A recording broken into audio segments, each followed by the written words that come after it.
We all grow up with a picture in our heads of how life should look: the partner, the kids, the home, the career, the peace. But what happens when that picture doesn't just change? It disappears. When the doctor says you can't have children, when the person you love doesn't come home, when your marriage ends, your body changes, or your dreams stop making sense. People, including myself, love to talk about rebuilding, about moving on, about bouncing back. But nobody talks about this part. The moment you're standing in the quiet, looking at a life that feels nothing like the one you had envisioned, and you finally whisper, "So this is it?" You're listening to Purpose, Not Pity, a space for stories that hurt, heal, and remind you that you're not alone.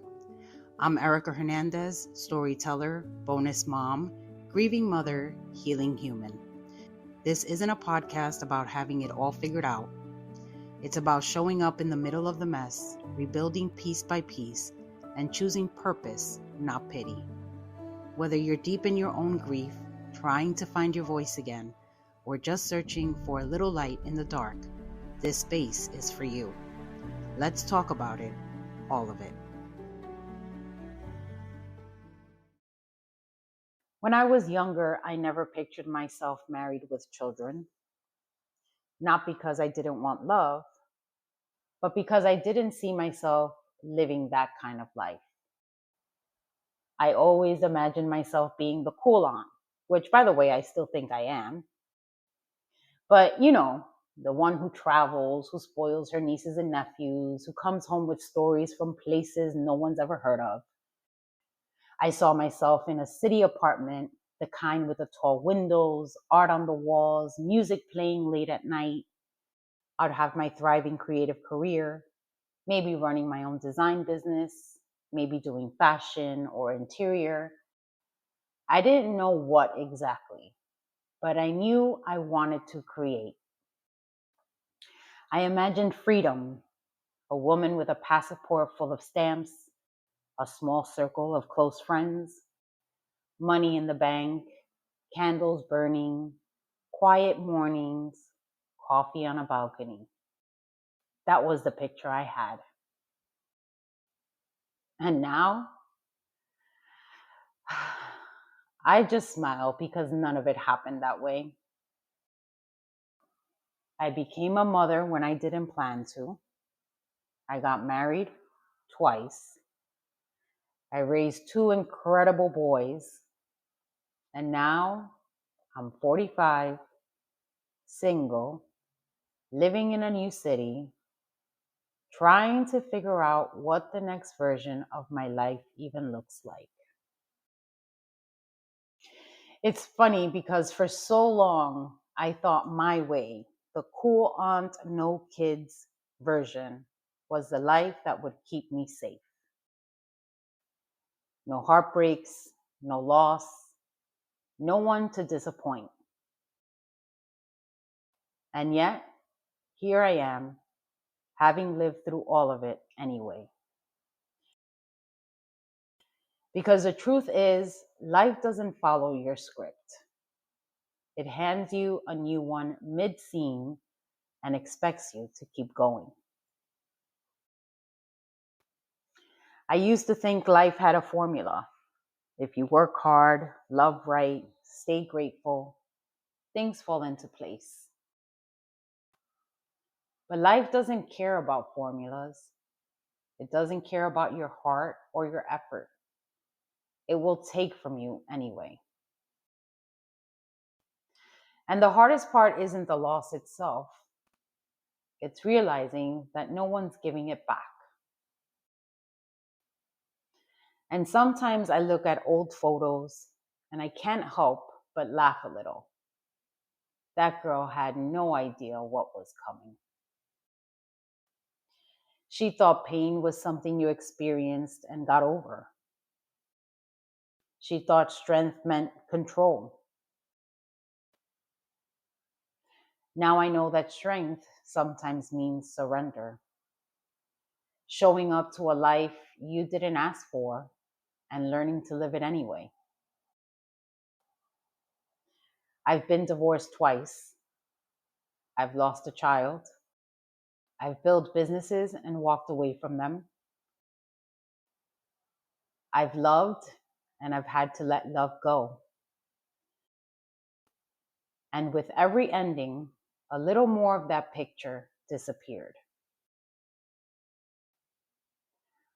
I still believe in rebuilding. I have to. It's how I've survived everything I've lost. But what I didn't understand before is that rebuilding doesn't mean recreating the same house. It's not a perfect reconstruction, it's a redesign. Because once something breaks, a marriage, a dream, a family, even if you rebuild it piece by piece, it will never look the same again. And maybe it isn't supposed to. Maybe the purpose of rebuilding isn't to go back, but to honor what remains and give it a new shape. Nobody tells you that grief isn't just death. It's about all the lives you didn't get to live. The marriage that didn't last, the baby that never came, the career that didn't unfold, the friendships that couldn't survive changes. It's the silence in a house that used to be full of noise. It's the dreams that still show up in your sleep, even after you've let them go. Tiny funerals, every single one of them. You learn to live with the ghosts, not the kind that haunt your home, but the kind that haunts your heart. The what ifs, the maybe if I would have tried harder, the this wasn't supposed to be my story. And after all those little losses, there's quiet, a stillness that settles in the air like dust after an explosion. At first, it's unbearable. The noise stops, the calls stop, the condolences fade. Life moves on for everyone else, and you're standing in the same place, wondering what you're supposed to do next. That stillness, that's what breaks you. Not the event, not the loss, not the goodbye, but the silence that comes after. People think healing is about motion, progress, forward, rebuilding. But sometimes it's about standing still long enough to feel everything you've been avoiding. It's whispering, I don't know how to fix this.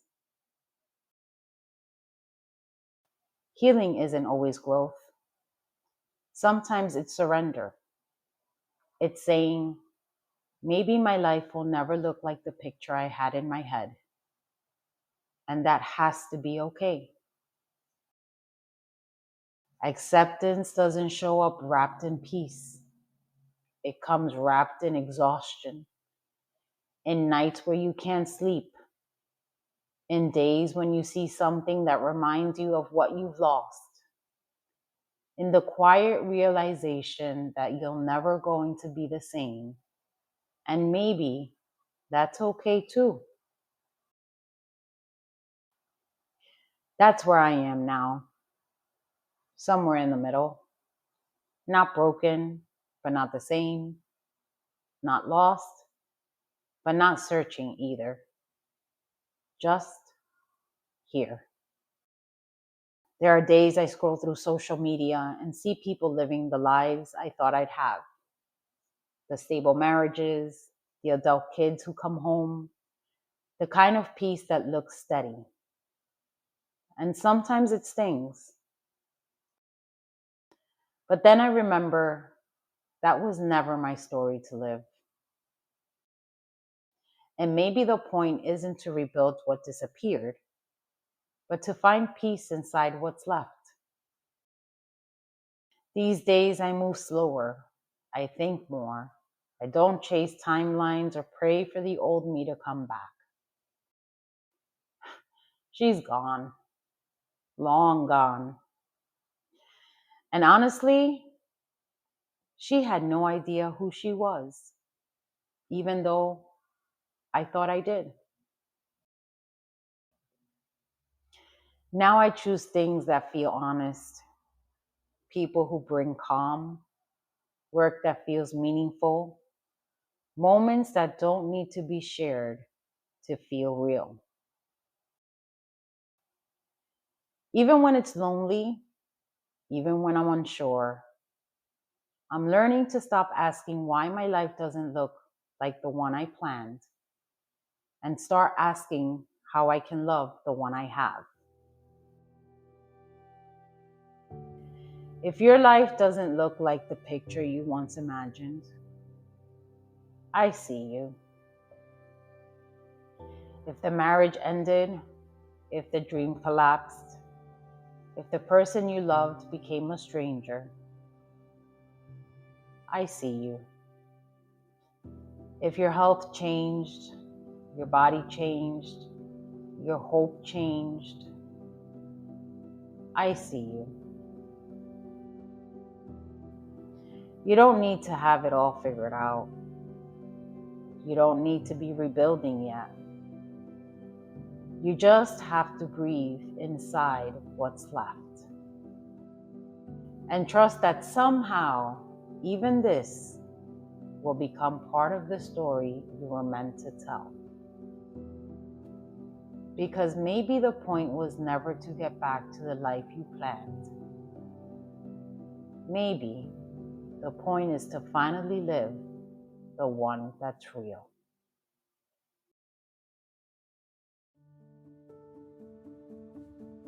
Thank you for being here. Thank you for listening and holding space with me today. If something in this episode spoke to you, share it with someone who might need it, or just let it sit with you. That's enough. You can follow along on TikTok and Instagram at by Erika Hernandez for more stories, updates, and little pieces of healing in real time. And remember, this journey isn't about perfection, it's about presence. I'll see you next time, and until then, keep choosing purpose over pity.